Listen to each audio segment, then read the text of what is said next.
and call to order the meeting of the Cape Cod Regional Government. This is the Assembly of Delegates. It's Wednesday, November 4th, 2020, 4 p.m.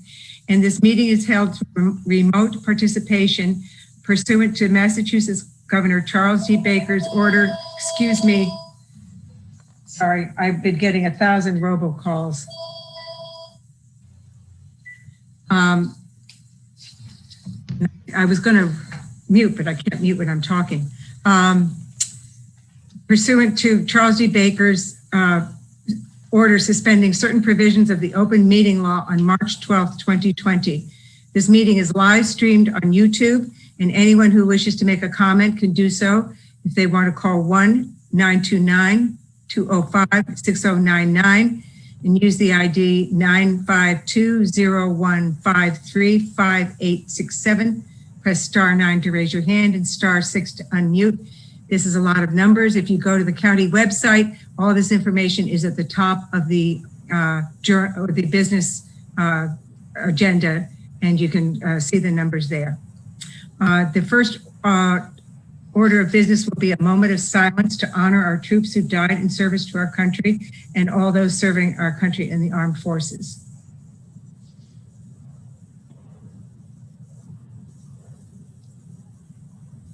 Please rise for the Pledge of Allegiance. I pledge allegiance to the flag of the United States of America and to the republic for which it stands, one nation, under God, indivisible, with justice and liberty for all. Thank you. Will the clerk please call the roll? Doug Brown. Present. Mary Chafee. Here. Terry Gallagher. Here. Lillian Green. Here. Elizabeth Harder. Here. Chris Kanega. James Killian. Here. Suzanne McAuliffe. Here. Deborah McCutcheon.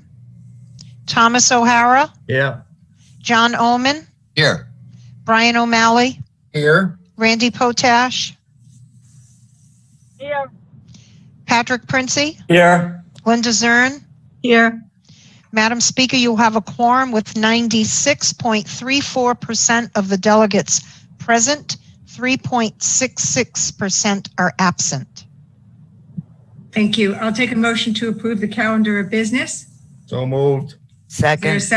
Any comments? All right, will the clerk please take the vote? Doug Brown. Yes. Mary Chafee. Yes. Terry Gallagher. Yes. Lillian Green. Yes. Elizabeth Harder. Yes. Jim Killian. Yes. Suzanne McAuliffe. Yes. Thomas O'Hara. Yes. John Oman. Yes. Brian O'Malley. Yes. Randy Potash. Yes. Patrick Princey. Yes. Linda Zern. Yes. Madam Speaker, the business calendar is approved with 96.34% of the delegates voting yes, 3.66% are absent. Thank you. The next item is a approval of the Journal of October 21st, 2020. Is there a motion to approve? I have a quick correction. Okay, can we just get the motion and the second, and then the correction. So moved. Okay, is there a second? Yeah. Second. And any additions or corrections? No. One quick correction, page 4, it says that when Ron Bergstrom asked me if I had attended the Mercy Otis Warren ceremony, I said yes, and in fact, I said no. I had not attended. Thank you. That's it. So with the correction, will the clerk please call the vote? Doug Brown. Yes. Mary Chafee. Yes. Terry Gallagher. Yes. Lillian Green. Yes. Elizabeth Harder. Yes. Jim Killian. Yes. Suzanne McAuliffe. Yes. Thomas O'Hara. Yes. John Oman. Yes. Brian O'Malley. Yes. Randy Potash. Yes. Patrick Princey. Yes. Linda Zern. Yes. Madam Speaker, the Journal of 10/7 is approved with 96.34% of the delegates voting yes, 3.66% absent. Correction noted. Thank you. Our next is communications from the Board of Regional Commissioners and County Administration. I see Elizabeth here. I don't know, are you here representing the administration of Elizabeth? No. All right, I do not see a commissioner and I do not see an administrator in terms of overall administration. So we'll have to wait, and if they show up, we can do an update. So the next item is a communication from the Director of County Health and Human Services, Sean O'Brien, and this is a COVID update for Cape Cod. Welcome, Sean.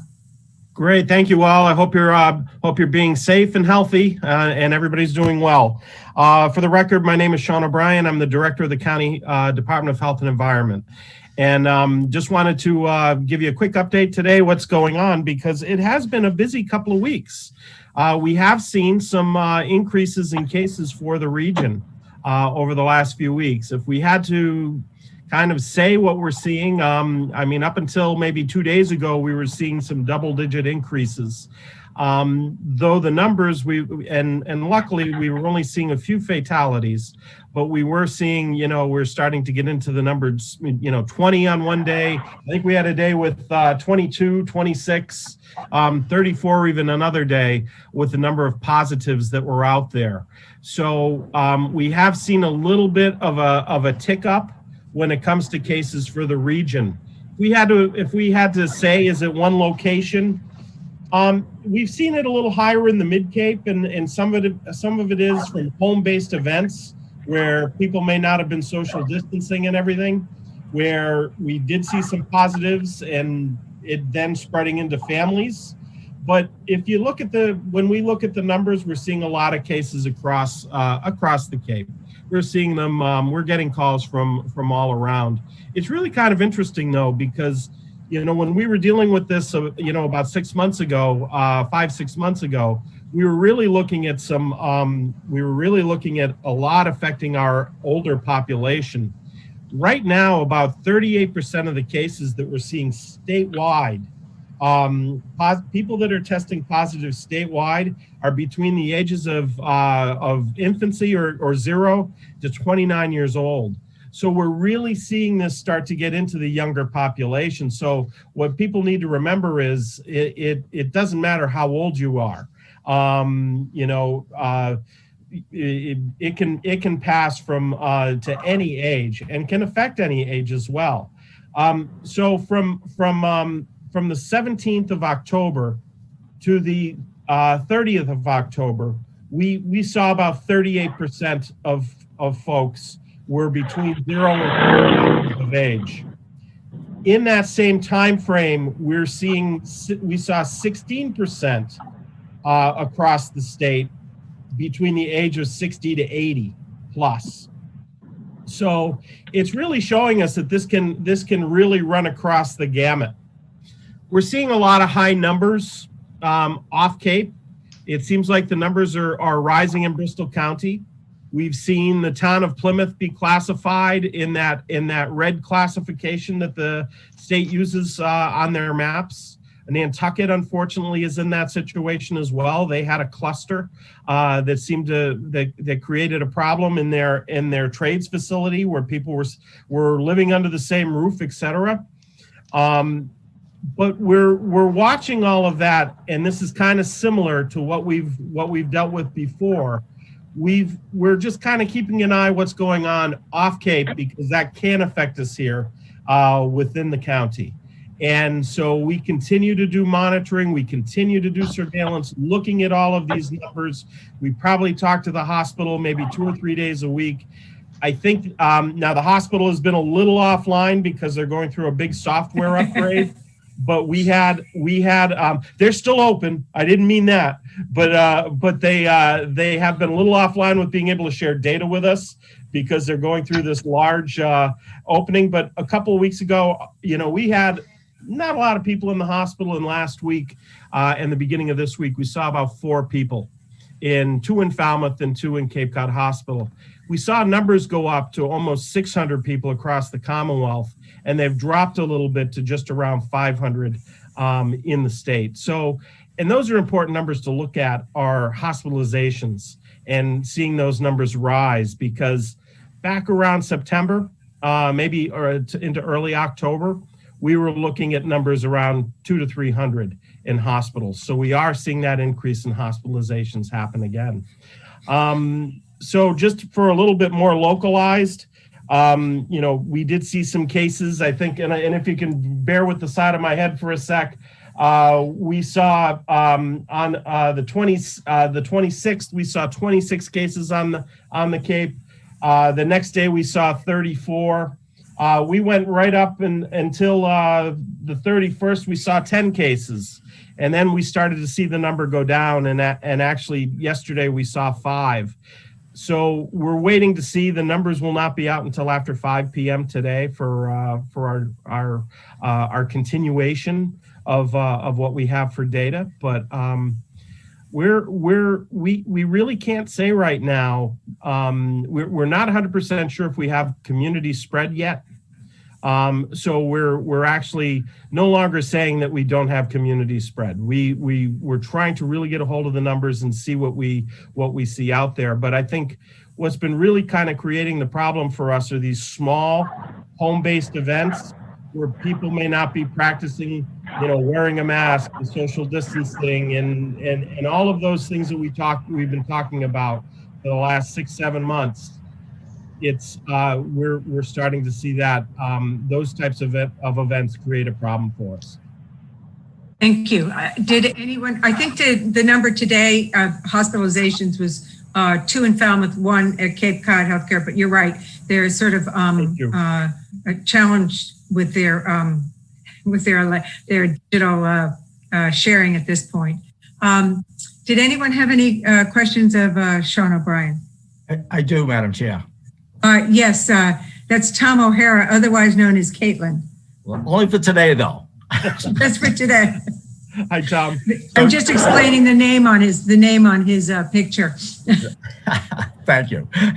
So, Sean, I have a question, especially where I have young grandchildren. You say there seems to be more cases in the lower age groups. Is the severity not as intense as it is in the seniors? The survival rate, I'm hoping, is 100%. It's pretty good right now. I can say that when you look at the hospitalization numbers, it doesn't mean that this virus cannot put a younger person into the hospital. It can.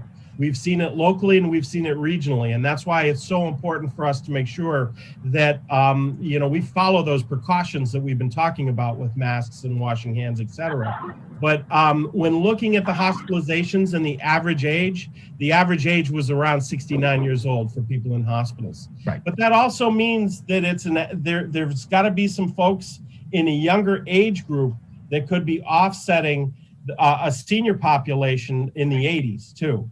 So you have to kind of take that for what it is, and it wasn't really itemized out. It just gives us a general average in that data set. So Sean, they don't give you a breakdown of the age groups. They just say below a certain. We do have a breakdown of the age groups, and honestly, in that 2-week period that I talked about, most of the people that were positive were of that younger age. We just don't get that with the hospitalizations. Okay. Great. Thanks, Sean. Yes, Delegate Chafee. Thank you, Madam Speaker. Sean, thank you as always for joining us and for updating us on this important topic. I have questions on 2 different areas. And first, about testing. Can you please review for us where we are with testing, specifically if someone in Barnstable County wakes up tomorrow with concerning symptoms, where do they go to get tested? Okay, so if somebody has got symptoms, they need to talk to their primary care physician, who will then make the arrangements for them to either go through a Cape Cod Healthcare drive-through. There's one at Falmouth Hospital and there's one at Cape Cod Hospital. Or if there's an affiliation with their primary care with the folks over at Outer Cape Health Services, they could potentially go through a drive-through there or an office visit at one of their locations as well to be tested. It's a little bit more difficult for those folks that don't necessarily have a doctor's permission. but there are options out there. You just really have to look for them.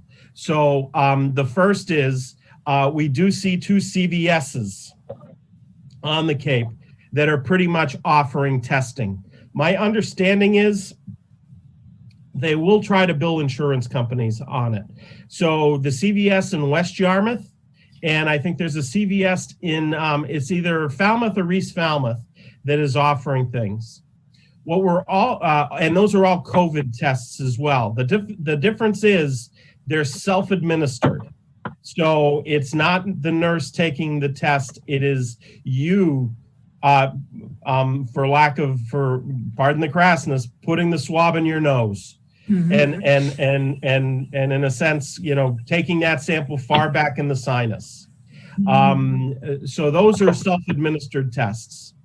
There is also, we're finding that the community health centers are able to offer these services as well.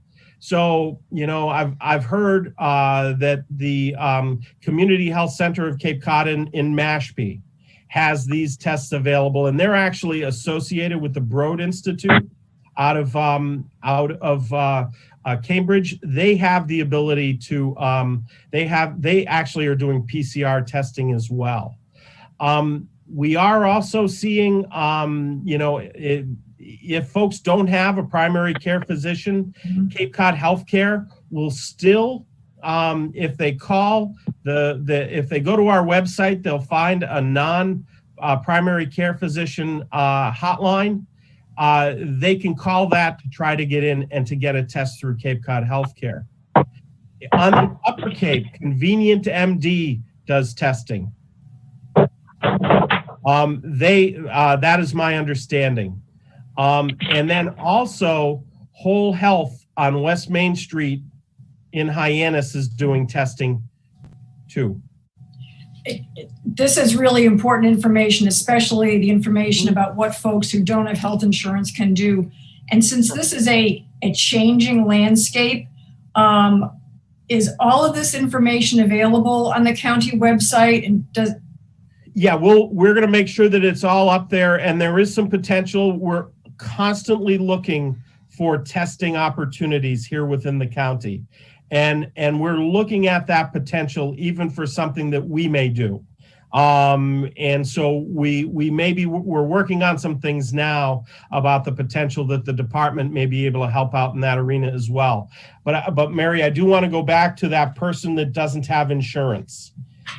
If they go to our website and they go to the COVID testing, they will find the non-primary care physician hotline. That's who they need to call. If there has been established for all of the hospitals in the Commonwealth of Massachusetts a fund that is able to pay for those people to be tested. Excellent, thank you. My second question for you is about our obligation to provide ongoing education, specifically about the latest executive orders, since we all know that Friday things are changing as far as masking requirements and limiting group sizes. And we've had conversations in the town of Brewster about how we continue to keep the messaging going out to reach people so that the public knows where we are in the process. Sure. What is Barnstable County going to be doing as far as the orders that changed this week? We will be also updating our website, and we'll be, and as you know, we also update the reopening, the Cape Cod Reopening Task Force website as well. We'll start to put all of that information, if it hasn't started already. As you know, Sonia has done a fantastic job as our public information officer, Sonia Sheasley, and she's already started with a lot of that, getting that new information up there. I think a lot of what we're going to do is number one, explain what the new requirements are.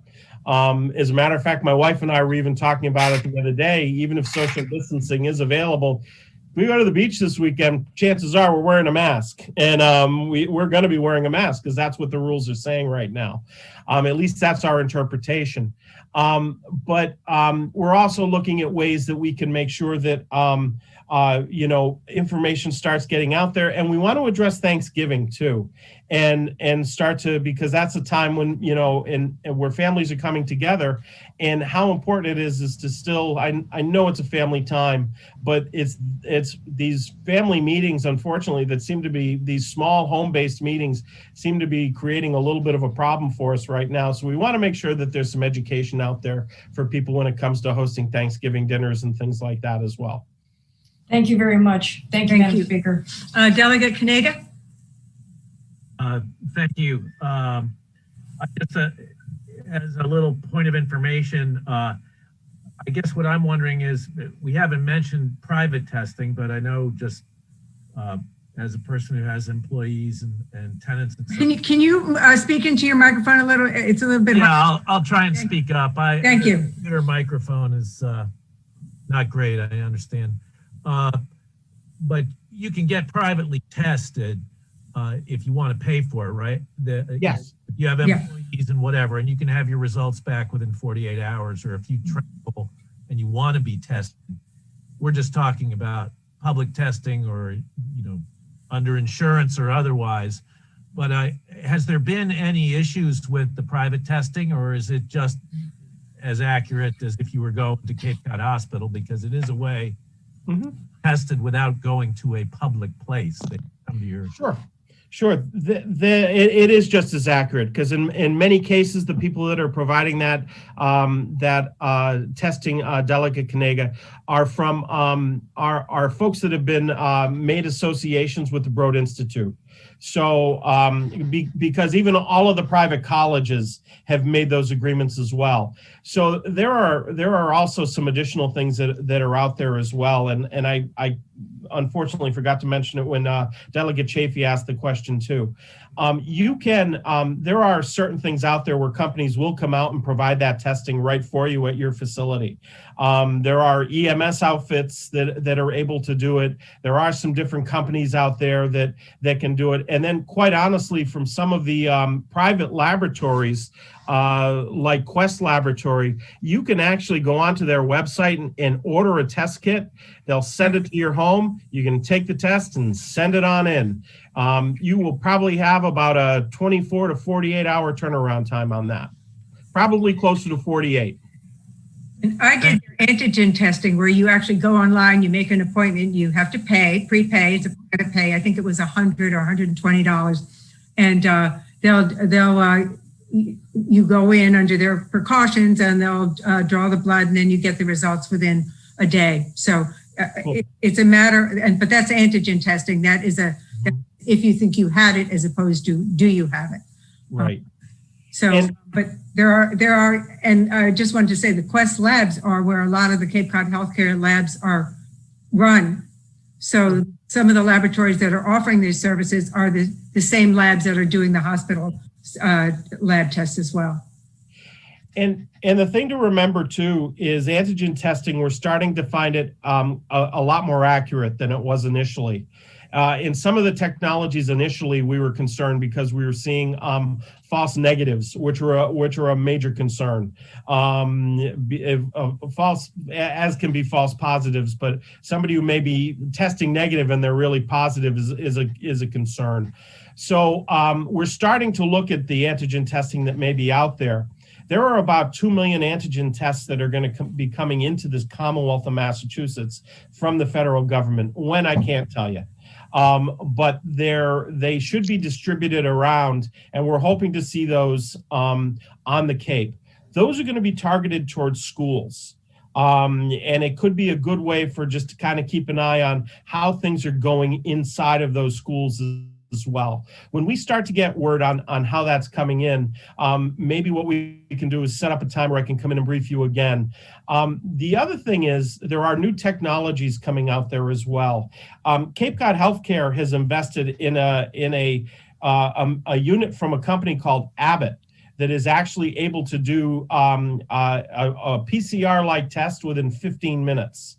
And those are available at all of their urgent care centers as well. So those are things that can be accessed. Unfortunately, supplies are limited at this point, but I'm sure they'll be freed up and they'll be able to offer that in a more regular basis. But I think Cape Cod Healthcare bought about between 13 and 15 of those units to put into their care centers, and it's offering that. I think the biggest glut right now, though, is for those tests for people who have traveled and people who may not be able to get that recommendation from a doctor that are just really concerned. And I think there are going to be ways for us in the next few weeks to try to make those more available as well. Delegate O'Malley, I saw your hand up. Madam Speaker, and it really was to reinforce some of the comments from Delegate Chafee about testing and the need for availability. I see people, talk to people in New York City who talk about being able to get tested up the street twice a week. People who work in retail where they're in contact with the public. Testing is no big deal in the city. And here, everybody I talk to is kind of, nobody knows. Nobody has any real, it's not available readily. So I think it sounds like there's some progress being made, Sean. Thank you, Dr. O'Malley. I mean, I think the thing is we did a really good job of flattening the curve. And most of the time when they're doing the free testing through the state, it's as a part of an increase in the number of cases in a region. And so normally when that region turns to red on the map and it stays red for at least 3 weeks, that's where you start to see those free stop the spread sites come down into an area. So in order to get those free stop the spread sites, you have to have an increase in cases that make it look like your town has over 8 cases per 100,000, which doesn't take a lot in our towns. And it means having it 3 weeks continuous is my understanding. But I mean, I think we may have some ideas that can open some things up and make it work a little bit better. And I think there may be some ways even further down the road with looking at additional capacity in some of the off-Cape laboratories that are underutilized, the smaller labs. Is there anyone else? Okay, Delegate Green. Yes, thank you, Madam Speaker, and thank you, Sean, for your update. Is it appropriate for me to ask about testing for the ponds at all for the? Well, this is a COVID update. How about we put it on the list of future agenda, because I know it is a hot button topic for water quality right now. Yeah, and PFOS and Right. Yeah. Right. Yeah, I'd be happy to talk about it and bring staff in to work with you as well, because we've just finished up our year with beach sampling, and this might be a great opportunity to bring the folks in from APCC as well, who are doing the monitoring of the ponds for blue-green algae. Yeah, all right. So that's a great idea. Thank you. But I would like to ask about contact tracing. If you could update us about that as well, Sean, I'd appreciate it. Sure. So right now, as we've said, we're seeing a little bit of an increase in cases, but most of that is actually happening for at least 11 or 12 of the towns in Barnstable County. It happens through the VNA, which is the Division of Cape Cod Healthcare. So the VNA does have nurses that are available for doing contact tracing. For 3 towns, Provincetown, Sandwich, and Barnstable, they have public health nurses that are hired to do it for them as well. There is still the ability for them to go into this collaborative of contact tracers. It also sounds like as a part of the governor's new orders coming out, they will also be increasing contact tracing availability out to the towns as well. So I think right now we're doing pretty well. But I can say this: when I've talked to a couple of the towns in the middle of these little cluster events, It's been really kind of interesting where they've just have been very, very busy on those follow-ups. And so, we do offer our services to the towns because we have probably a half a dozen nurses that are trained in order to go through and do contact tracing. Thank you very much. Thank you. Yes, Delegate Harder. Thank you, Madam Speaker. Sean, have the two nurses that we authorized hiring, have they been hired and started yet with the schools and the nursing homes? Not quite yet. We've actually got all of the resumes were closed. I reviewed a whole pile today, as did our public health nurse. So the goal is to start interviews in the next week, and then work on bringing them in at that point. So it just took a little bit more time. That's all. We did get quite a few candidates, though. Anyone else have a question for Sean? Thank you very much, Sean. Okay, thank you. If our numbers stay up, we'll probably go back to more regular briefings. We had kind of a respite from everything for a while in terms of, our Barnstable County, but I think we'll see how things play out over the next few days. That's fine. I'm available We anytime. get the regular, and we get all our regular updates from Vera too. So anyone who wants to, dive into numbers has Vera's emails as well. Vera's charts are fantastic, and that's actually what I was reading when I was getting you data. So we all use them. They're great. Yeah. Thank you. Thank you all. Next item is a sort of a discussion from Barnstable County Cooperative Extension Fisheries and Aquaculture Specialist. It's Joshua, I think it's Reitzman. Is that how we pronounce your name? Yeah, Reitzma, yeah. Reitzma. Pretty good job there, yeah. And you're going to give us a little bit of background and information relative to a proposed resolution that is on our agenda under the Assembly's business time. And this is regarding a request about oyster fishermen. What do they call them? Oyster fishers? Harvesters is probably Harvesters. the All right. easiest. Yes, thank you. Welcome, Joshua. Yes, thank you for inviting me. So just to be clear, I'm not going to advocate for this one way or the other. I'm here to be sort of a technical resource to you guys and sort of explain the problem that folks are dealing with in the background of the situation here. So I've got a couple notes. I'm just going to read off it to sort of get the conversation started, and then I'm happy to sort of answer questions as you guys see fit. So the problem really is shellfish are just so heavily reliant on restaurant sales to move product. Anywhere between 70 to 90% of the product goes through restaurants. And in the case of oysters and oyster farms, it's more like 90+% all move through restaurants. So you can imagine when restrictions were put in on restaurants, there are some pretty drastic effects on the amount of shellfish moving. And to sort of put it in context, about 50 million oysters were sold last year in the state of Massachusetts throughout the year of 2019. And business is off 50 to 70% for most of these oyster farmers.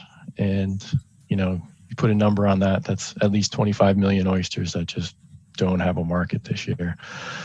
So there's some pretty significant challenges with the oyster farm industry specifically.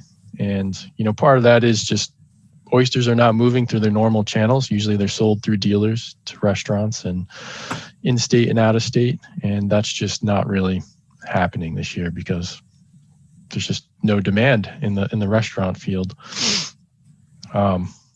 And, to be clear, the regulation of shellfish sales is pretty complicated. It's handled by the FDA and the ISSC at the federal level, and then in combination with the states. So it is a pretty complex process, and every state's a little bit different, but they all sort of adhere to the same federal guidelines. And Massachusetts specifically only allows sale of shellfish to licensed dealers. So harvesters have no way of doing direct sales themselves unless they become a dealer themselves. but it's pretty expensive to become a dealer in Massachusetts. You need to have a facility, and that's a pretty significant investment. You need a truck. It adds up pretty quickly. But once again, the dealers just aren't able to move product this year, especially if it's lower volume, direct sales type situations. Their overhead is usually higher than what it would cost, what they get in return for doing these direct sales.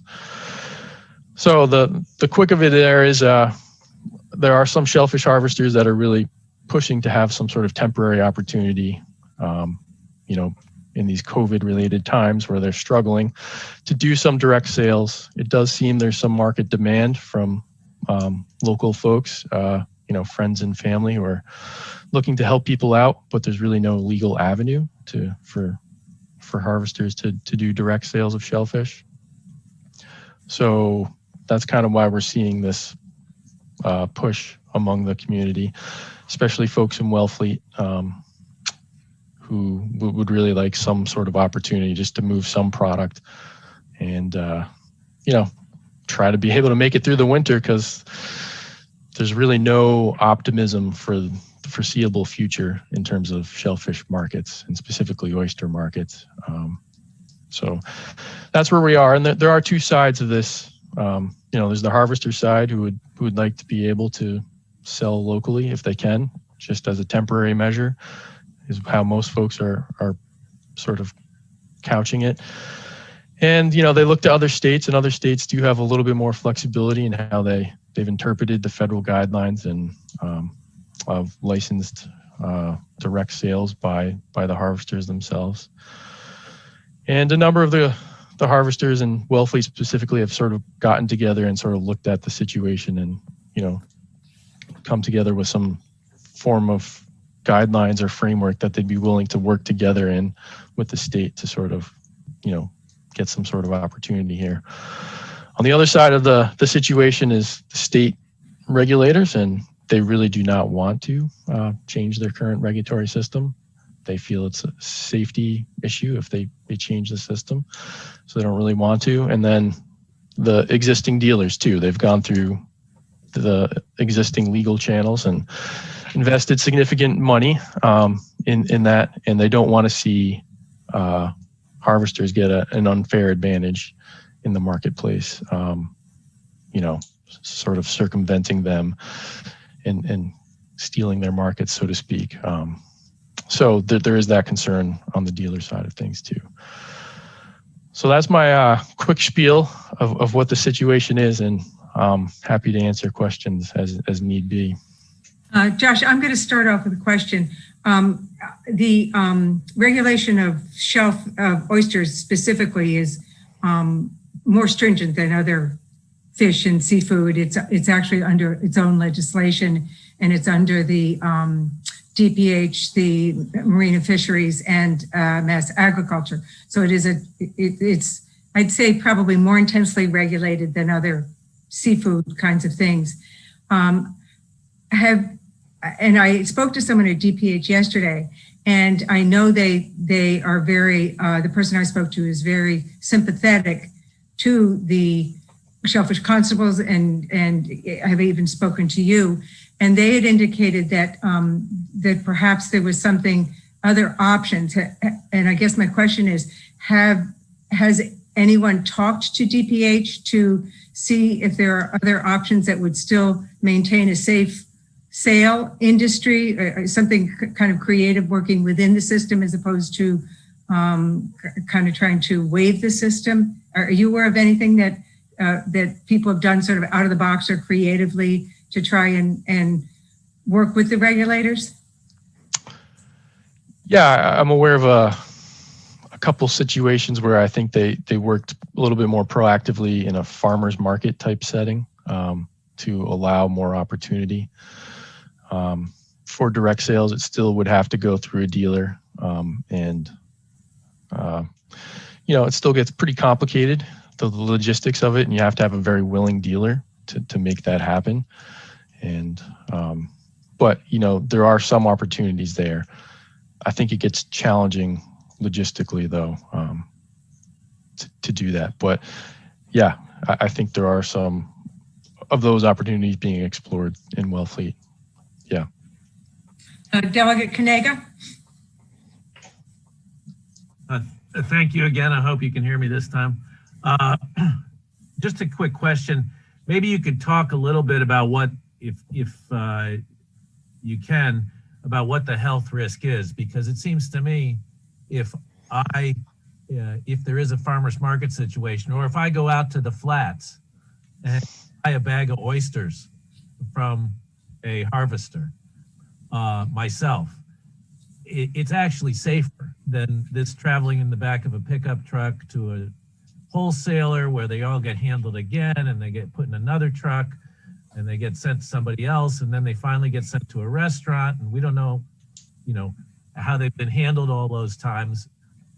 So to me, I'm just asking a question: what's unsafe about getting them directly off the flats or just harvested? It seems like that was safer than the dealer method.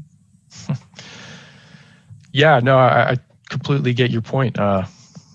Get it from farm to table quicker and, handled in the right way. It's probably safer. I think it's the role of DPH to look at the worst case scenario, where someone might abuse the product and let it warm up in their car or something in their home, not handle it properly. So yeah, I think that is their purview. They look at the worst case scenario. But in the wintertime, the cold weather months, the risk is much lower. Usually they're most worried about the summer months.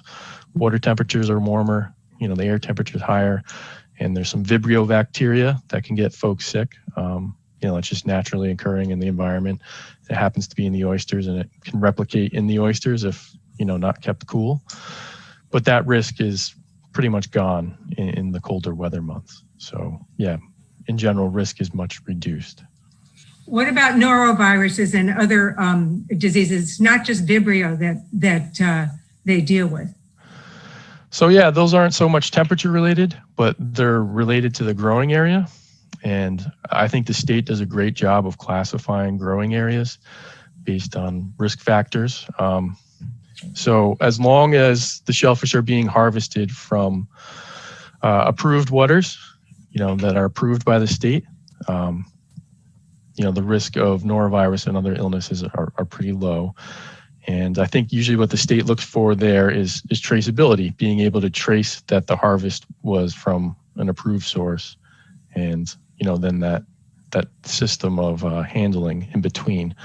But the source waters is the most, I guess, the biggest area of concern for having viruses. So as long as it's from approved waters, risk is pretty low. Josh, I'm not sure how many people are aware of exactly what happens to an oyster that's harvested, and how when it comes out, how they are tagged and essentially tracked or traced and are kept in certain specific temperatures. Perhaps you could just do a quick thumbnail on that, because I am so impressed with the fact that, they can actually trace diseases and illnesses back to specific harvests. Yeah, so a harvester is required to tag every bag or box or whatever it is, vessel of shellfish that they harvest. And that tag has to have the source waters on it, the quantity, the species, time of harvest, all that stuff.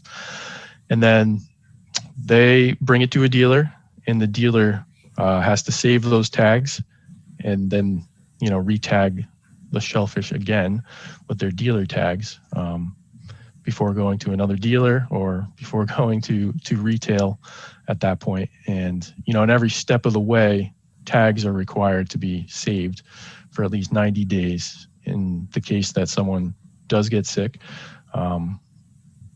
these health agencies can then trace it back to the harvester and the growing area, or the shellfish harvest waters that it came from. I've been told that shellfish are the second most regulated food product in our country, second only to dairy, the dairy industry. And the handling is in a very controlled environment. after it's harvested. It's in refrigerated rooms, refrigerated trucks, inspected, observed. There's incredible strict oversight to those tagged oysters to make sure that they're kept in the proper temperatures. Sure, yeah. In the summer, they're required to be iced, and in the case of oysters, and then at the dealer level, they're required to be under refrigeration, and then even at the level of transportation at that point, has to be all under mechanical refrigeration in trucks. So you can imagine becoming a dealer, you need a facility with the required quantity of refrigeration, and then a truck with mechanical refrigeration on it. So those are two pretty big expenses for your average harvester. Thank you. Delegate Chafee, I think I saw your hand up. Yes, Madam Speaker. And my first question was really occurred to me at the earlier part of this conversation before we had really explained what was behind the concerns about changing this policy. But Josh has done a good job of talking about the bacterial threat, the Vibrio parahemolyticus that naturally occurs in our waters. So I think you've provided context to the public listening to this conversation so they understand what the risk is that's present in the summer in the warmer temperatures and less so in the winter. And my question for you is, over the last several years, the state of Massachusetts has added a number of testing requirements to our communities. And the water quality testing that's done in the summers, looking for Vibrio and other problems that could cause problems in the food supply, in the shellfish food supply. Does that water quality testing go on year round?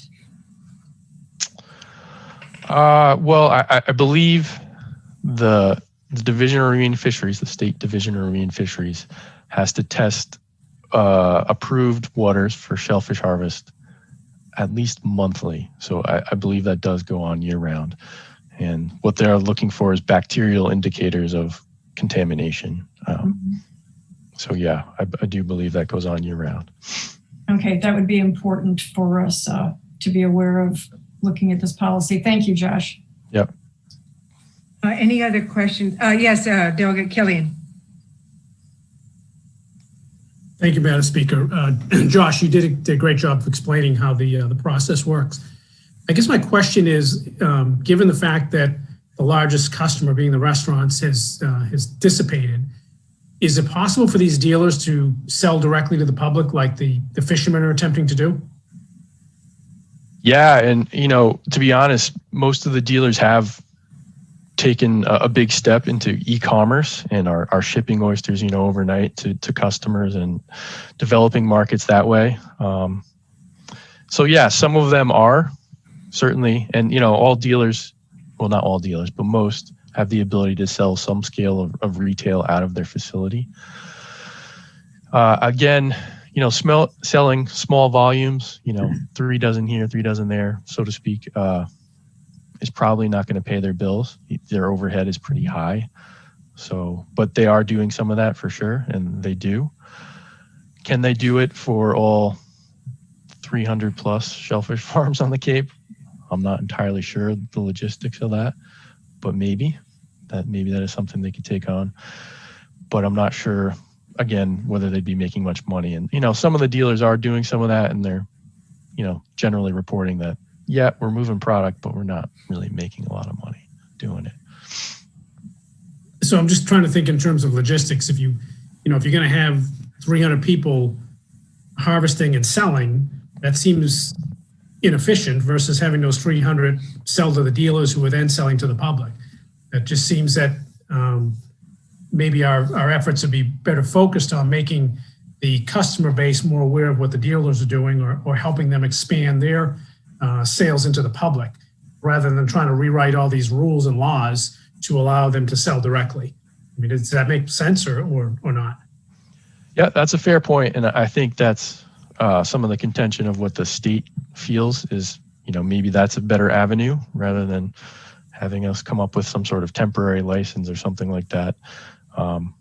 Though, there are logistical challenges to having that many harvesters bring stuff in and, having the dealer then arrange all those sort of small scale sales. I think that's what the harvesters are looking to take on, is just manage their own sales rather than have, a handful of dealers try to manage all that for them. I think that's going to be logistically challenging for those dealers. All right, thank you. Delegate O'Malley? Thank you. I unmuted. I'm not sure, Josh, that I see a big safety difference between a harvester bringing the crop ashore, which is what they do now, refrigerating it or cooling it, and transferring it to customers directly, as opposed to transferring it to a dealer where it's going to kick around for a while.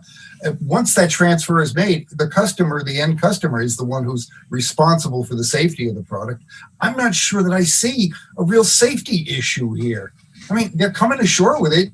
They're giving it to somebody. Either it's a small restaurant or a homeowner or a party. It's not clear to me where the problem is, actually.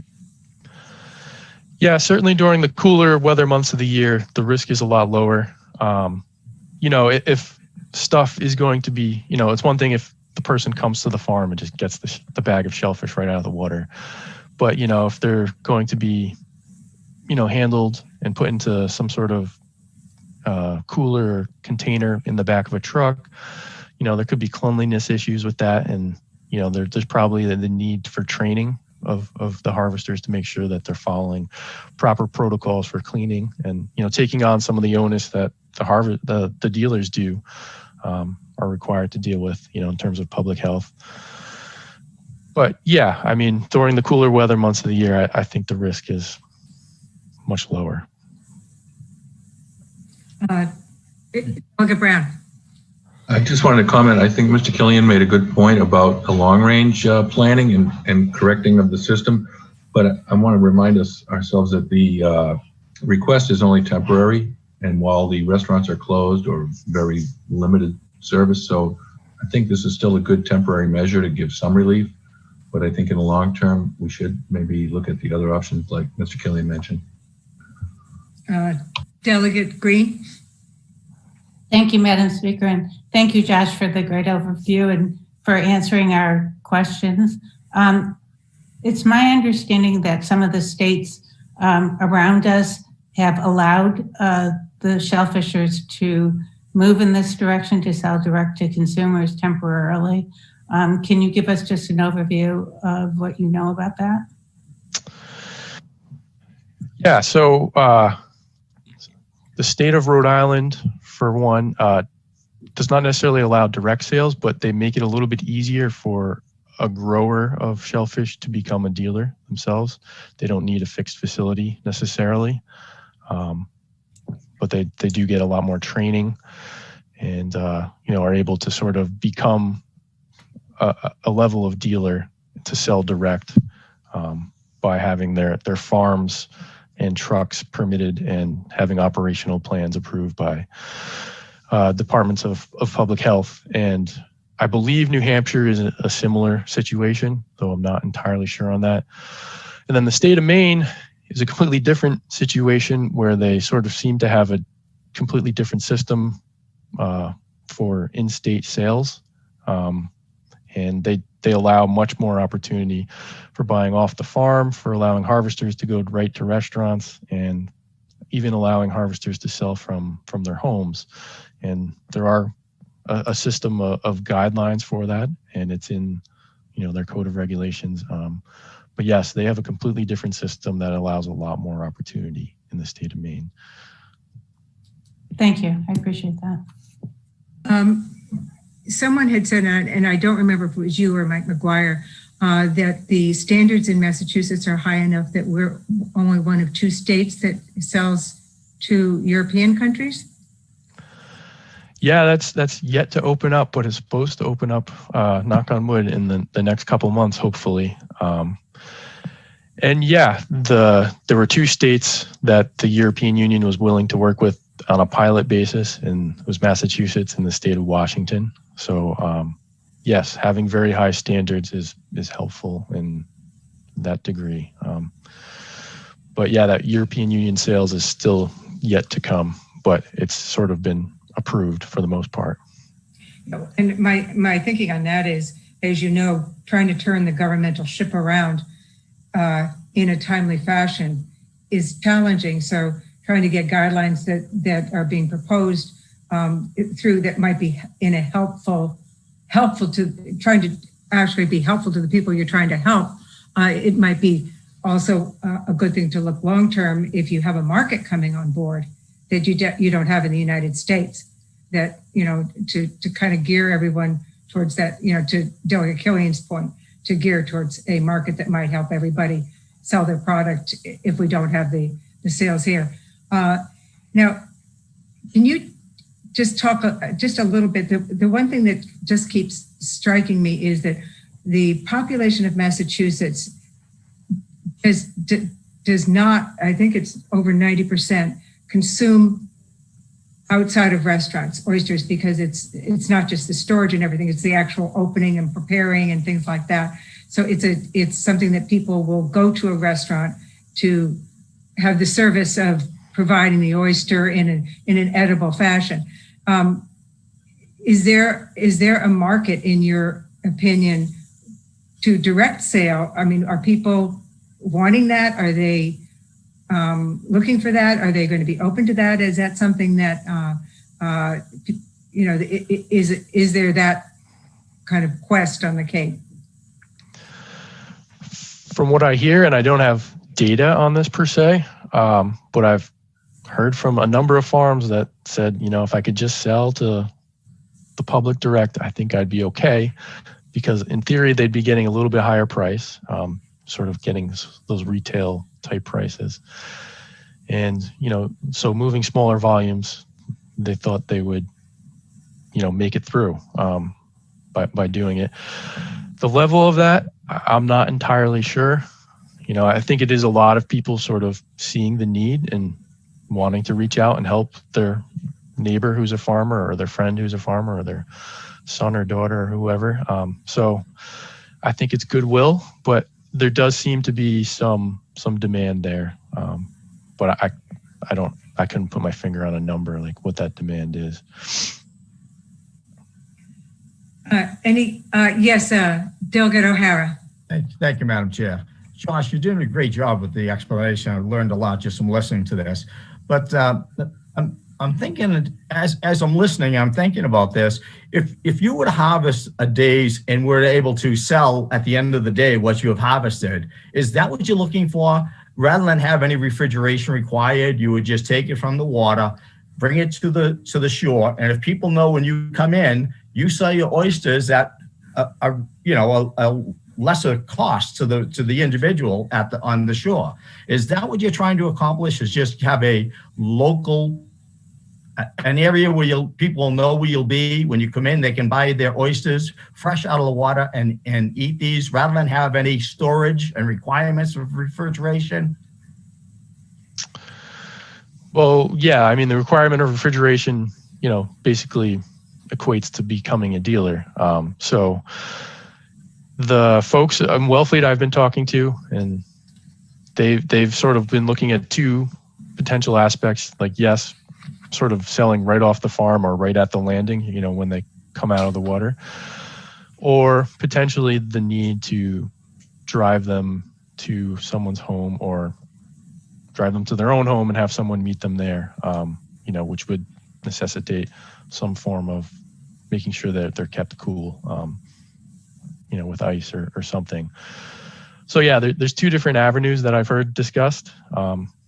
And, you know, both of them are of interest to the harvesters. I think they're open to whatever would be approved by the state potentially.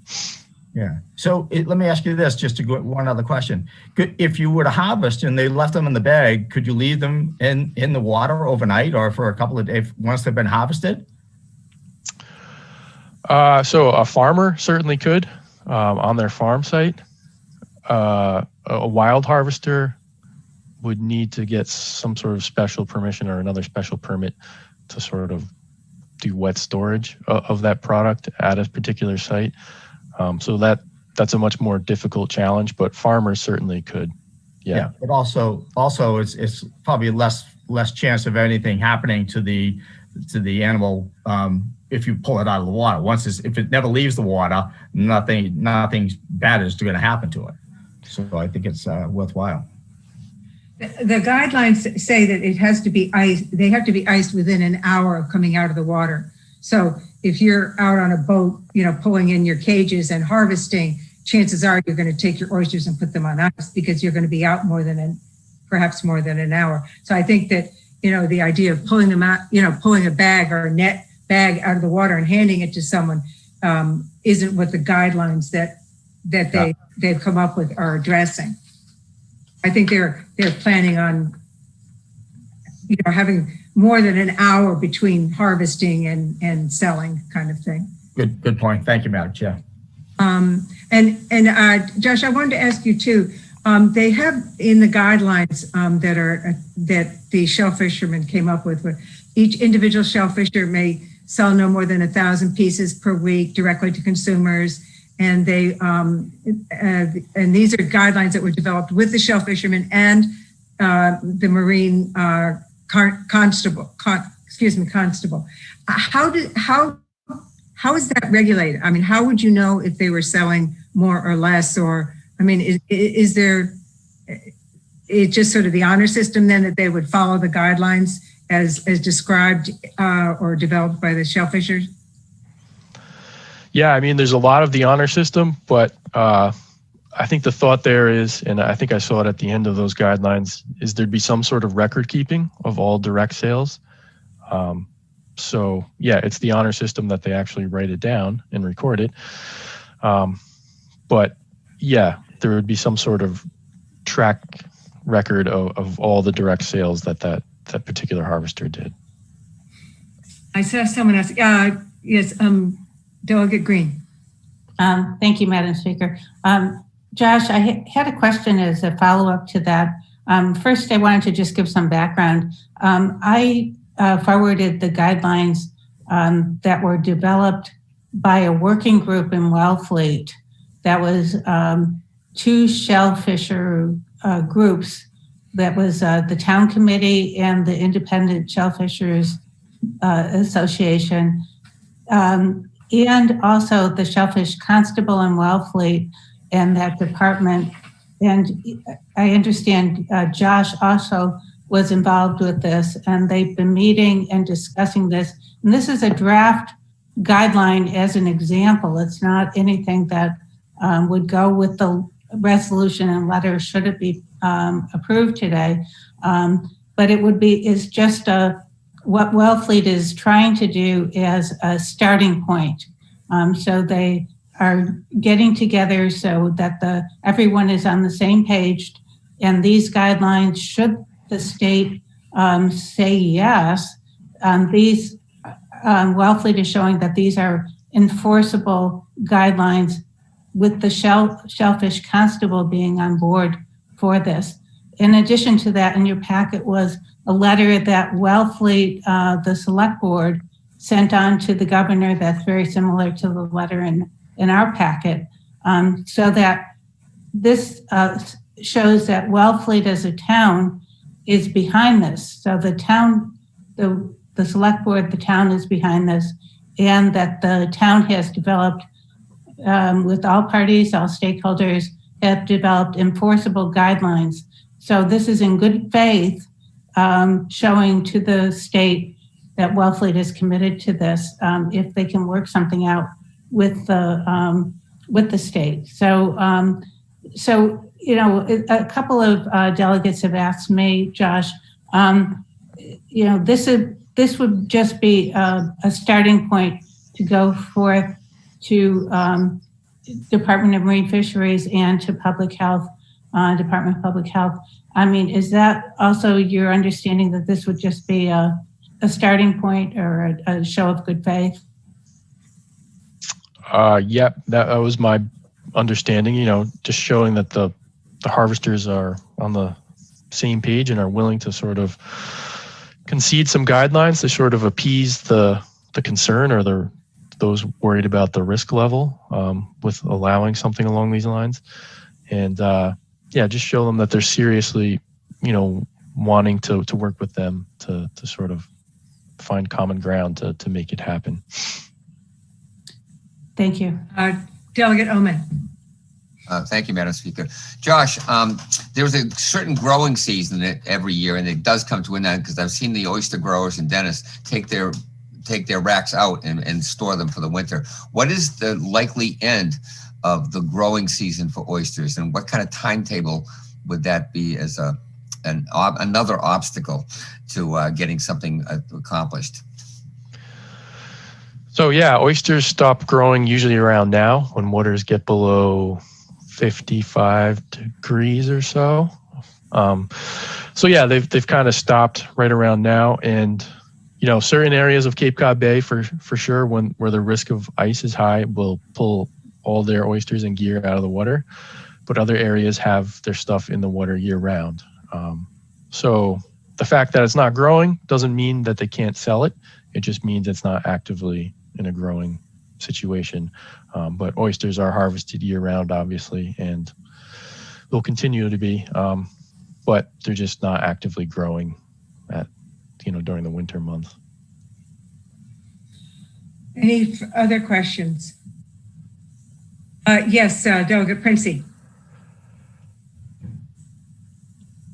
You need to unmute. Yeah. Thank you, Speaker, and thank you for speaking as well. I appreciate everything that's been said. And what I see it coming down to is a lot of government regulation, and it's coming down to fairness, and not fairness from the state's point of view to the farmers and the harvesters, but fairness to the dealers that are working with regulators to meet the highest standards in the industry.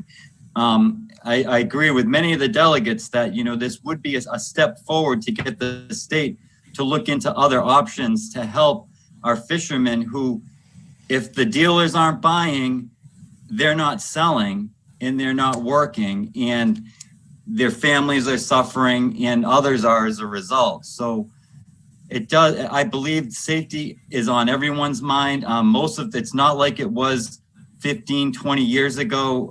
It's much more regulated. Many of the harvesters and farmers have refrigerated trucks now in order to just get the permits and licenses to harvest. So I really think it would be a good idea to at least I don't know how it should come forward, and that would be a decision of the assembly, but to at least put the state on notice that, if these dealers aren't buying from our farmers and harvesters, then we're basically losing an industry here. And it's an industry that is near and dear to, I'm sure, most of the delegates here, and especially our heritage, our history, and our residents, our citizens here. So it is something we should consider and look into. Thank you. Any other questions of Josh? Thank you very much for your time and presentation, and for being available for all the phone conversations. I appreciate it. Thank you very much. Yep. Thank you all for your consideration on the topic. Thank you. Delegate O'Hara, did you have? I was just waving goodbye. That was not a call to speak, so thank you. Okay. The next is, are there any communications from public officials? Seeing none, any communications from members of the public? All right, I see none. Now the assembly will convene. We will now have a discussion and vote on proposed resolution 20-07, and this is support of shellfishers.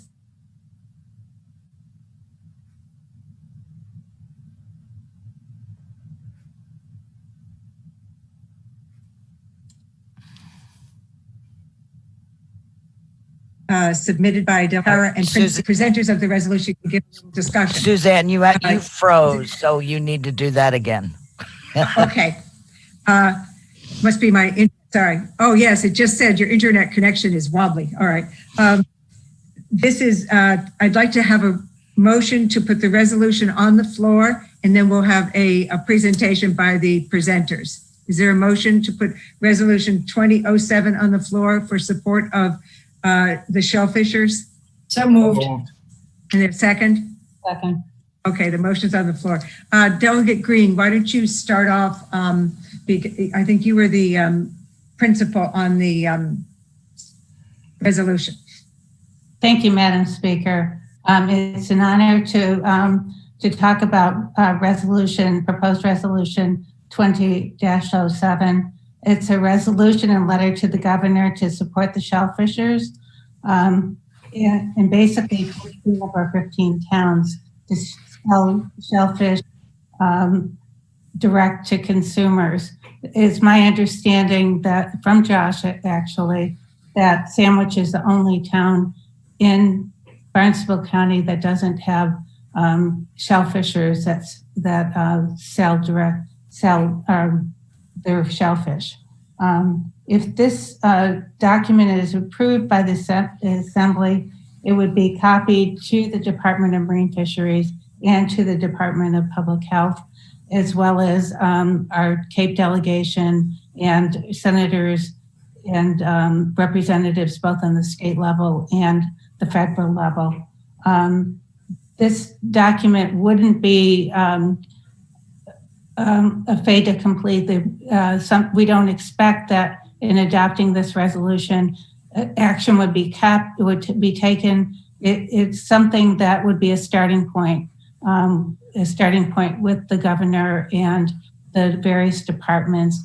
But it would be a show of support from the Assembly, from all 15 towns, basically, that this is a serious issue. This is a critical industry for our region. And we realize that there are a lot of shellfishers that are critical to our community that are struggling.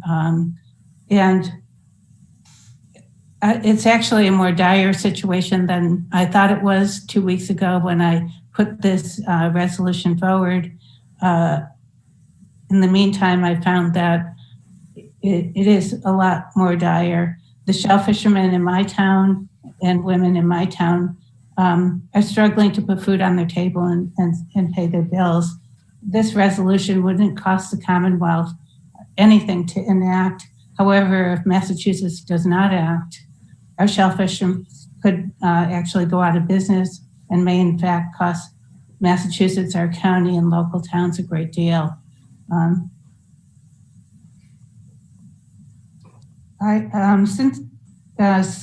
I did speak a little bit about the letter that our town wrote that was very similar to the letter that is in a part of the resolution, and the fact that our town is actively working together with a team to put together guidelines. They are draft guidelines at this point, and as I said, it is a starting point. Since March, we've all changed much of how we do things, and one of the things that we used to do was basically our whole shopping patterns have changed. So this too could also be a shopping pattern that we change in our lives, or the people in our community could change. I know there's been some talk that there might be initial excitement, but it may only just be a temporary fix. So I think it would, if there is a path for the shellfishermen and women to be able to sell direct to consumers, the onus would be on them to advertise it, to educate, to market effectively and educate effectively the people in our communities so that they would know where to buy, how to buy, that they were following safety regulations, how they could prepare it, how they open and prepare the shellfish in our communities. They're also very concerned about their brand. I mean, they've worked really hard to build a brand, and they're not going to do damage to the brand. I mean, that would be, not beneficial at all moving forward. So they're very concerned about their brand, and they're very concerned about doing this safely and being able to just survive this season. So I'm hoping this resolution will pass so we can support our shellfishers so that they can safely sell directly to consumers during this difficult time. And I did revise the resolution and letter a bit this afternoon. I apologize for the late date of that. I did receive some corrections to the revisions to the language from one of the delegates. And also I wanted to make it more inclusive, so it included DPH. And also, although there is a path that we recommend in this resolution and letter, I wanted to make it open-ended so that if this path is not followed, that the governor could work with the state agencies and find another path so that it would make it work effectively for the shellfishers, so that they would find a path so that they could sell direct to consumers. Thank you. Anyone else? We had other people signed on, or if anyone in general wanted to make a comment. Any other? Delegate Harder? I just want to say I agreed to sign on to this, both to support what is a critical industry, but, you know, part of the problem with the COVID is our tourism industry took a hit. And growing up in New York City, and I have friends from all over the country and the world, and they know Wellfleet oysters. And we need to make sure that as part of one of the big draws to the Cape that we're going to need in the future when we try to bring back our tourism industry is to make sure we still have Wellfleet oysters and that industry. So that's one of the big reasons I'm supporting it. Thanks. Delegate Chafee. Thank you, Madam Speaker. I also want to briefly say that I support this measure. I think the revisions that the delegate from Wellfleet made to the draft resolution and the proposed letter to the governor are very helpful, including, I think, the most important one, that the request is now stated that while this pilot program that's described is one option, the letter asks if there is another option available that would achieve the same economic interests and help support this important industry on Cape Cod. That would be great too. So it's an open request, and if there's another option, that's great. But I want to thank Lillian Green and the other folks who co-sponsored this for recognizing the one of the consequences that the pandemic has had. And this is a place where a policy change really could make a difference, and I think do it safely. Thank you. Anyone else from Delegate O'Hara? Thank you, Madam Chair. Thank you, for everybody's response to this. And I think this is important to have move forward as quickly as possible. I think these fishermen are having a very difficult time not having a place to sell their product. And I think that this is one means by which they can survive. And I think this business needs some help. And I think this is up to us as delegates of Cape Cod. And I hope that others sign on, our legislators, select Board of Selectmen, all of them together. Our voice is louder if we all group together and try to move this forward and come up with some relief for these fishermen. Thank you, Madam Chair. Delegate O'Malley.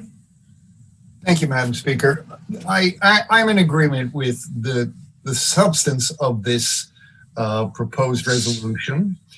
Certainly, I think this is a critical industry for the Cape. These are people who live kind of marginally in a lot of cases, and they've obviously taken a hit. I am somewhat concerned that it will not have as much effect as we would like. I mean, after all, we can go to the market. We have been going to the market, to the seafood market, and buying oysters. Everybody can go to a market and buy oysters. So If you're someone who's comfortable shucking a couple dozen oysters for a party, then you're going to go and get them anyway. I think we should do this. I'm just not sure this is going to be the salvation of people going down to the docks. I don't know. I mean, there are established patterns of where people go to their market and buy their fish and their shellfish. I suspect they'll continue to do that. So I'm going to support this. I'm going to be in favor of it. We'd like to see where it goes. Delegate Killian? Thank you, Madam Speaker. The delegate from Provincetown makes a lot of good points in terms of how the retail is going to be handled. I'm a free market person, and I understand the sentiment with which this was proposed. But as others have said here, it's really about saving the industry. And the fact of the matter is, if the dealers disappear, there's not going to be an industry either. So I think we have to look at this in terms of the entire industry and not just the people on one end of it. And it's the dealers who have made the significant investments in equipment and infrastructure, which they're required to do, that have to be considered as well. And my concern with this is the fact that it's not necessarily going to solve the problem. It might help a little bit, but the fact of the matter is I have a hard time looking in terms of all these regulations that were in place for a very good reason, apparently, and I know they are, to say, well, you know what, I guess we can kind of skip those for a little while in the interest of business. And that just, to me, it seems to fly in the face of the whole reason we have these rules and regulations in the first place. And as I said, I understand why people want to do this, but I think we have to look at this at a more holistic approach and make sure the entire industry can survive this rather than just sort of a stopgap measure. I just can't understand how we can look the other way for certain rules and regulations for a certain period of time and then say all of a sudden, well, okay, restaurants are back in business. We need these regulations back in place. It's got to be one or the other. It can't be both. So that reason, I wouldn't be supporting this resolution. Delegate Omen? Thank you, Madam Speaker. I support the basis of the resolution. I think I agree with Delegate Killian. I wonder if there's a more direct path and a more forceful path. Has the contingent developed this? Have they talked to the state legislature? Sarah Peak happens to be on the Marine Fisheries Board, for the whole East Coast. Is there something that the state legislature can do more directly to help the shell fishermen? I'd love to help them, especially with Christmas season coming. This might be the best time for them to get some well-needed income coming in right now. As this is when people buy and do things. So I wonder, have you contacted Sarah Peak or any of the other state legislators that might have a more direct and forceful approach to solving this? John, I just wanted to weigh in. I haven't talked to legislative delegation, but I have talked to several oyster fishermen and their dealers, admittedly. And then I've also spoken to DPH as well. And my concerns are coming from the fact that DPH really, they're aware of this effort, but they haven't been consulted. And it's the DPH regulations that we're talking about either lightening up or waiving. If you look at the Vibrio, it's a 10-page document for the regulations of what is required. It was a real eye-opening experience to go into a little bit of depth on what the regulations were and how the industry is controlled. And that's my concern. I think if DPH has regulations in place, you need to have them as part of the conversation. You can't just say to the governor, we want to do this as previous people have pointed out for a while, and then we'll go back, or let's just look at this and is there something that we can do to the industry as a whole? And in terms of my support or lack of support for this, it would be that I think DPH's perspective is that this is a very simplistic approach to a very complicated problem. All right, Delegate Kanega? Thank you. Yes, I'm going to be in favor of this. I don't know how you get any more direct than farm to table, so and any more safe.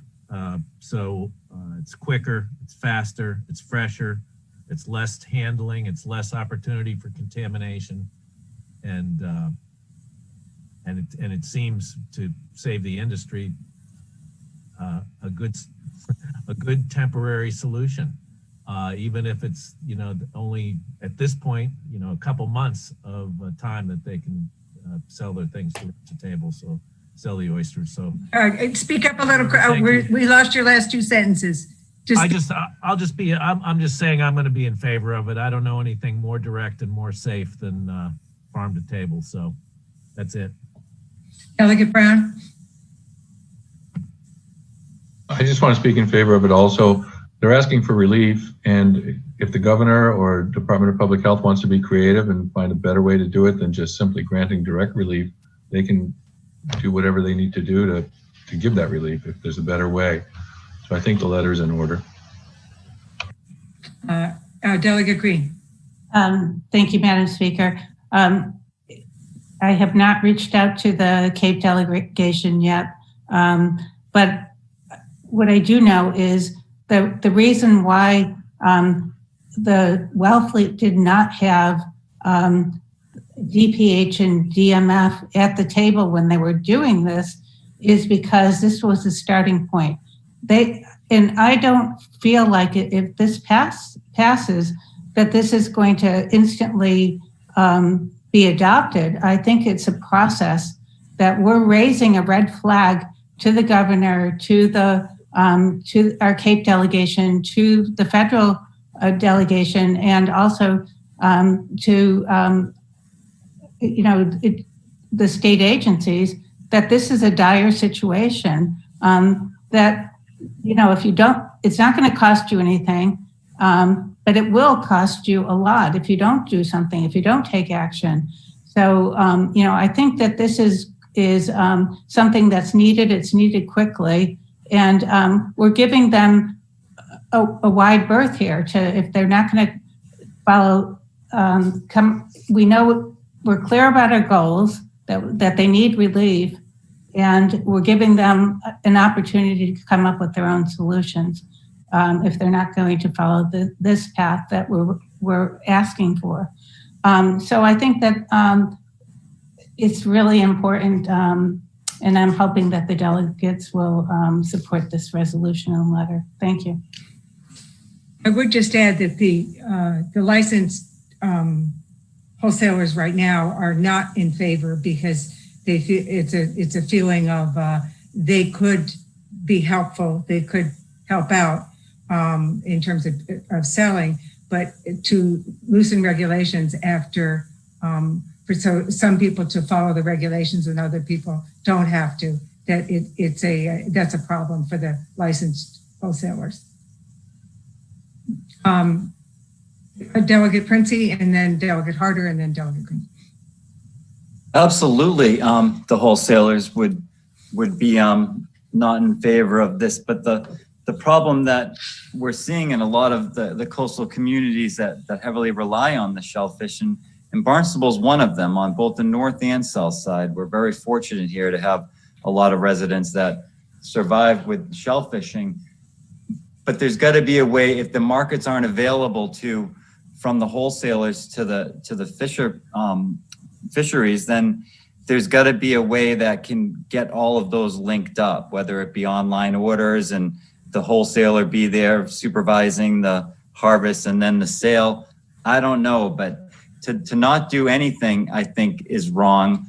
And at least to get this rolling and have DPH start to look at it and put something together, it would be nice, obviously, by Christmas, like the delegate from Dennis said, like the delegate from Provincetown said, you can just walk into a fish market or even supermarket and buy oysters. That's a great point. But at the same time, the wholesalers aren't buying from everyone because there's no market, and there might be a market that could keep this fishery alive. So I think it's worth exploring, and I think this is a good opportunity to do that. Delegate Harder. Thank you, Madam Speaker. 2 quick points. One, we've already, it was allowed that regular fish could be sold at the dock this year due to the problems they were having with restaurants. So other industries have been able to do it. It's just shellfish that have not. So it's not fair to say oyster dealers are more important than other fish dealers, and therefore, we're not going to pass this. The second thing is that, like Lillian said, like Delegate Green said, think of this as a flare that's going up, a warning signal, asking for help. And it doesn't matter if we'd like them to send a plane for us, but if they end up sending a boat or they end up sending a life raft, that's okay. But we're sending up a flare asking to be rescued. So I think that's the way I'd like you to look at this. It's not demanding certain ways of remedying the situation. It's just asking for a remedy. Thanks. I think that's it. Hello? Excuse me. Oh, Hello? sorry, I didn't see. Randy, you wanted to speak? Delegate Potash, you wanted to speak? Oh, yes, thank you. Just briefly, I just wanted to note that I support this resolution, and I think that the industry has been for generations and generations, and it's not something that they can just put back when the pandemic is over to gear, because if these folks have to find something else to do, this is a very esoteric type of business, and we would really lose it if these folks can't continue to sell their goods. And also, they will have to rely on their good name. So I think they'll take care of making sure that everything is safe, because the people that eat their oysters, if anyone gets sick, they're going to put it on social media, and no one wants that.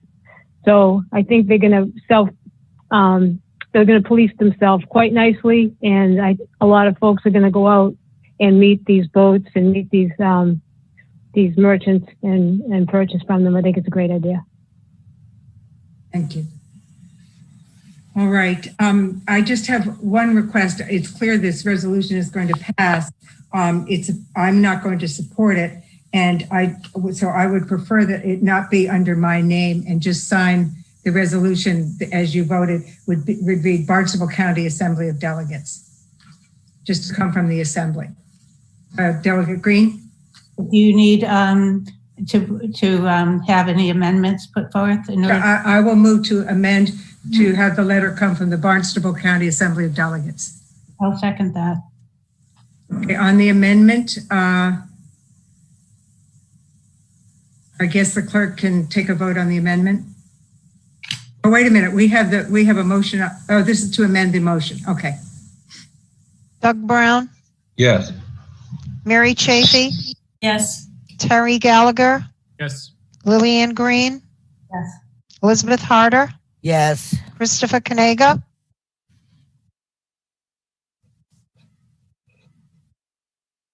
Christopher Sorry, Kanega, yes. Jim Killian, Yes. Suzanne McAuliffe, Yes. Thomas O'Hara, Yes. John Oman, Yes. Brian O'Malley, Yes. Randy Potash, Yes. Patrick Princey, Yes. Linda Zern. Yes.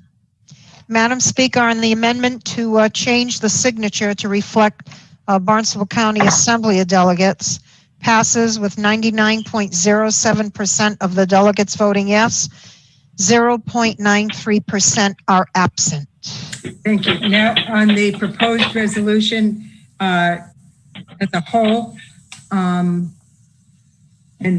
I assume we are going with the resolution as most recently amended that received today. Will the clerk please call the roll or the vote for the resolution 2007? Doug Brown, Yes. Mary Chafee, Yes. Terry Gallagher, Yes. Lillian Green, Yes. Elizabeth Harder, Yes. Christopher Kanega, Yes. Jim Killian, No. Suzanne McAuliffe, No. Thomas O'Hara, Yes. John Omen, Yes. Brian O'Malley, Yes. Randy Potash, Yes. Patrick Princey, Yes. Linda Zern. Yes. Madam Speaker, proposed resolution 20-07 passes with 78.47% of the delegates voting yes, 20.60% voting no, 0.93% are absent. Thank you. Resolution has passed. And it's 20-07. That's the Okay. resolution number. Okay, good.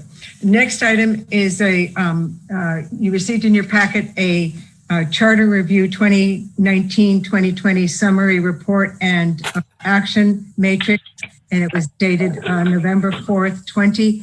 That's for your information. It's to just sort of have a brief summary of the Charter Review action that was the activity and the action that was taken. I think in the past, Charter Review reports or summaries have been accepted by the Assembly. So I would like to move the summary report for your consideration to accept as to finish up the Charter Review Committee business. Second that motion. Any discussion or any issues with that? Okay, will the clerk please call the vote? Doug Brown? Yes. Madam Speaker, Yes. just Delegate Chafee. just one very quick comment. I want to compliment the clerk on compiling this information and doing a great job to make this efficient. Thank you. Thank you. That was beautiful. Doug Brown? Yes. Mary Chafee? Mary Chafee? Yes. Okay. Terry Gallagher? Yes. Lillian Green? Yes. Elizabeth Harder? Yes. Christopher Kanega? Yes. Jim Killian? Yes. Suzanne McAuliffe? Yes. Thomas O'Hara? Yes. John Omen? Yes. Brian O'Malley? Yes. Randy Potash? Yes. Patrick Princey? Yes. Linda Zern? Yes. Madam Speaker, the Assembly has accepted the Charter Review report and matrix dated 11/4/20, 99.07% voting yes, 0.93% are absent. Thank you. Next is a report from the clerk. Thank you, Madam Speaker. I'll try to be as brief as possible. Now that the elections have concluded, I will be doing certifications of votes once I get results from town clerks for Assembly delegates and the commissioner's race. I'll also be doing a lot of onboarding of new delegates. And sometimes there's paperwork that's required as well for delegates that are leaving. So I'm going to be busy doing that over the next 2 to 3 weeks. And I've also started to work on developing the FY22 budget. In addition, as you can see today, the Charter Review report and what is to follow on the agenda, just starting to look at cleaning up some of the things that are hanging out there and need to be addressed or should be addressed before the end of this session. We'll have new delegates in January. I myself will be on medical leave after the next Assembly meeting. I'll be gone for 4 to 6 weeks. When I come back, it's going to be time to bring in the new Assembly, so to speak, and also looking at changes that are going to be happening for the Assembly and myself at the beginning of the year. So just trying to get some things cleaned up and squared away, if that's what you wish. And that's it. That's all I have for today. Thank you. So then the next 4 items under other business are sort of some of the cleaning up of things that we have not had an action on yet. The first is a disposition of proposed ordinance 1714, and this was a government restructuring ordinance that was put forward by Delegate Bergstrom when he was a delegate. We did have a public hearing on it, but we took no action on it. So at this point, my recommendation would be to, because we've already had the public hearing on it, would be to put it on the floor and to vote it rather than withdraw it, because we don't have the original ordinance presenter among us at this point. So I would take a motion to, for proposed ordinance 1714, government restructuring, just to put it on the table and then vote it out so that we can get it off the books. Unless about government restructuring, and we can put it on another agenda. So moved. Is there a motion to put 1714 on the table? Yes. Is there a second? Second. Okay. And this was something, as you can see, was done in 2014. So it's been, excuse me, 2017. So it's been 3 years since we've had any action on it. We did have a public hearing. We did defer action on it, and nothing's happened on it. So we've had a chance to read it, and I'm not sure that at this point. We talked about government restructuring under the Charter Review Committee, and we talked to different topics. So I think this is ready to come off the books. Yes. Anyone have any questions or comments? All right, will the clerk call the vote, please? Madam Speaker, just for some clarification, Yeah. A yes vote would mean that you want the restructuring, and a no means you do not. Is that correct? Okay, yes. A no would mean that the ordinance would be fail. Okay, Doug Brown? No. Mary Chafee? No. Terry Gallagher? No. Lillian Green? No. Elizabeth Harder? No. Christopher Kanega? No. Jim Killian? No. Suzanne McAuliffe? No. Tom O'Hara? No. John Oman? No. Brian O'Malley? No. Randy Potash? No. Patrick Princey? No. Linda Zern? No. Madam Speaker, proposed ordinance 17-14 failed to pass with 99.07% of the delegates voting no, 0.93% are absent. Thank you. The next is a charter recall ordinance. This did not have a hearing. We went a different path, and we had a subcommittee draft the recall that, as everyone knows, is now has a legislative number attached to it and was submitted by Senator Sear. So the way I think this should be handled is we had 5 sponsors, 3 of whom are no longer assembly members, but we did have Delegate Oman and Delegate O'Malley sponsor it. So perhaps one of the sponsors would withdraw this recall ordinance because it's no longer relevant. Delegate Oman. I would move to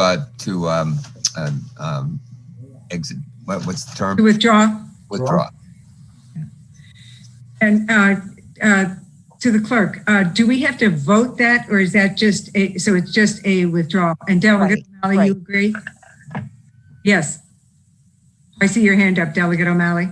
Yeah, the question is, do we have to vote it down? Why No, is if it hasn't had a hearing. I didn't have a hearing. Okay. So the previous one did, this one hasn't. So the easiest way on this one is to just the sponsors withdraw it.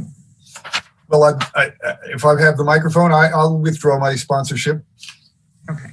So we will withdraw 1716 charter recall because we have a solution already in the works. The next item is we had, as you know, 2 climate change ordinances that came forward that we deferred action on because there was an attempt to try and get them combined into one, and that didn't happen. And they are the first one is submitted by Delegate Chafee, I believe. Yes. 1904. Delegate Chafee.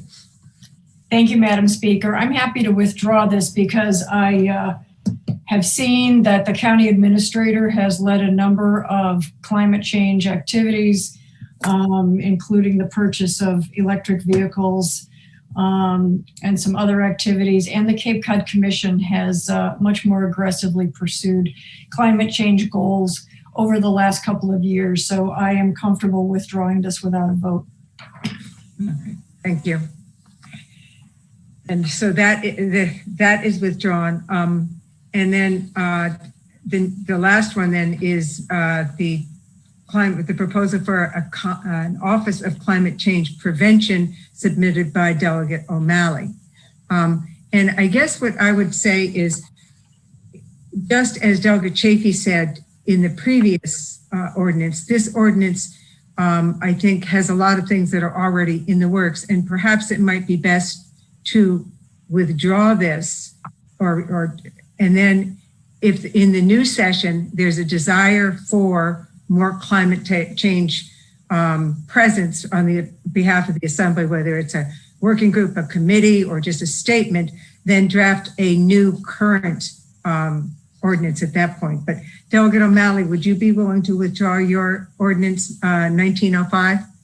Thank you, Madam Speaker. Yes, I certainly would be. At this point in the year, in our session, there is not time for this to proceed and go through it's a complicated path that we tried to lay out. I'm very pleased, as the delegate from Brewster noted, that much progress has already started to happen. And I think if these two motions, if these two proposed ordinances accomplished anything, it was really to get the fire going and to let it be understood that this is a conversation we need to have. The county needs to be fully engaged in the effort to reduce our greenhouse gas emissions. And I feel as though they are. So I certainly think in the new session, we might see a place for focusing the climate change efforts, and in fact, something in the way of an office to direct all those, direct and coordinate all those efforts might be in order. But at this point, I withdraw the proposed ordinance. I think whatever the ideas are going forward, an more updated version, more current version of whatever the wishes are would be more appropriate. That's correct. This would I think you just end up tinkering with this. So you're withdrawing that. So we have those four off the table then. Anyone else have any other business? I do, Madam Speaker. Yes, Delegate Brown. I just wanted to brief the members of the Assembly that I had brought up a conversation about the affordable housing issue and whether or not we could use some of the new short-term rental tax to be directly attributed to affordable housing.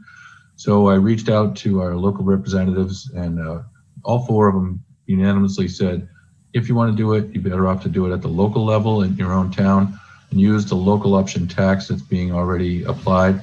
And that can be either done as Sarah Peak sent me a special legislation that they used in Provincetown to sequester funds from their excise tax to address a different issue, not affordable housing. And that's one route.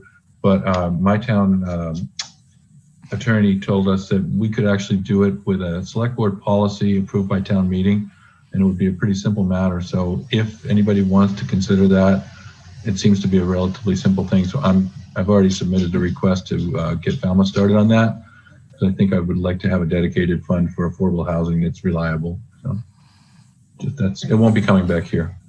Okay. Thank you very much for the update. That's really helpful. Thank you. Thank you, Madam Speaker. Delegate Brown, would you please send that to the rest of us? Because I know people in my town were interested in that. And so if you could send us your version, that would be very helpful.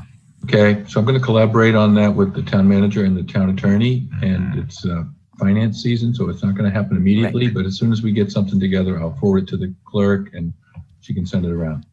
Thank you. Yes, ma'am. Thank you. Delegate Princey, did you have your hand up or is that from before?